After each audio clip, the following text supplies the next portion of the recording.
Hello दोस्तों, कैसे हो? उम्मीद करता हूँ बहुत अच्छे होगी। आज हम बात करने वाले एक ऐसी मशीन के बारे में जिसका नाम है वेंटिलेटर। वेंटिलेटर क्या है, कि इसका कब उपयोग किया जाता है, ये कितने प्रकार की होती है, आज हम इस वीडियो में पूरी जानने की कोशिश करेंगे। अगर आप भी मेडिकल स्टूडेंट हैं तो ये वीडियो आपके लिए बहुत ही हेल्पफुल रहने वाला है। वेंटिलेटर क्या है?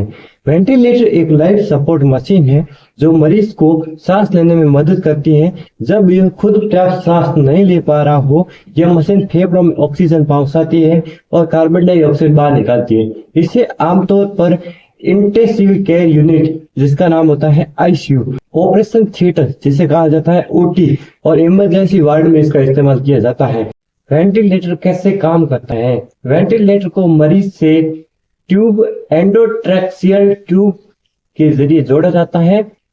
मशीन सेटिंग के अनुसार ऑक्सीजन और हवा का मिश्रण मरीज के फेफड़ों में भेजती है। मशीन सांस लेने की दर, रेस्पिरेटरी रेट, दबाव यानी प्रेशर और मात्रा यानी कि वैल्यू को कंट्रोल करती है। यह तय करता है कि मरीज को कितनी बार और कितनी गहरी सांस लेनी चाहिए। Types of ventilator. A, mode of ventilator के अनुसार इनवेजिव वेंटिलेटर, इसमें ट्यूब सीधे मरीज की नली यानी कि श्वसन नली में डाली जाती है और आईसीयू और इमरजेंसी में इस्तेमाल किया जाता है गंभीर मरीजों के लिए। नंबर 2 है non invasive ventilator, NIV.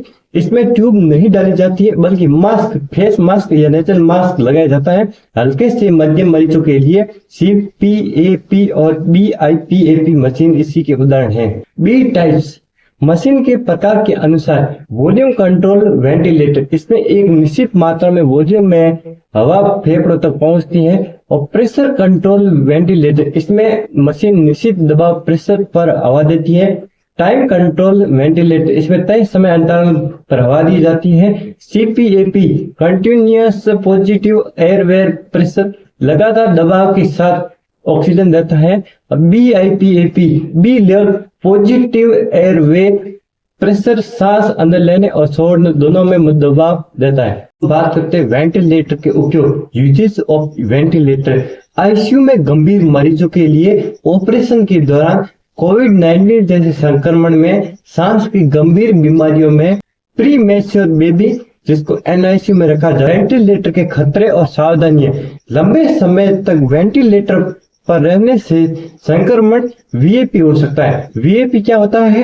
Vap ventilator associated pneumonia, इसका फुल फॉर्म होता है वीएपी का। गले में खराश, सूजन और शॉर्ट हो सकती है।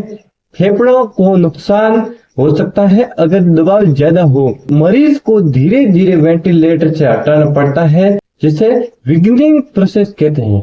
अगर यह वीडियो आपके लिए हेल्पफुल रहा तो अपने एक दोस्त को जरूर भेजिए ताकि उससे भी इसके बारे में पूरी तरह से जानकारी प्राप्त हो सके।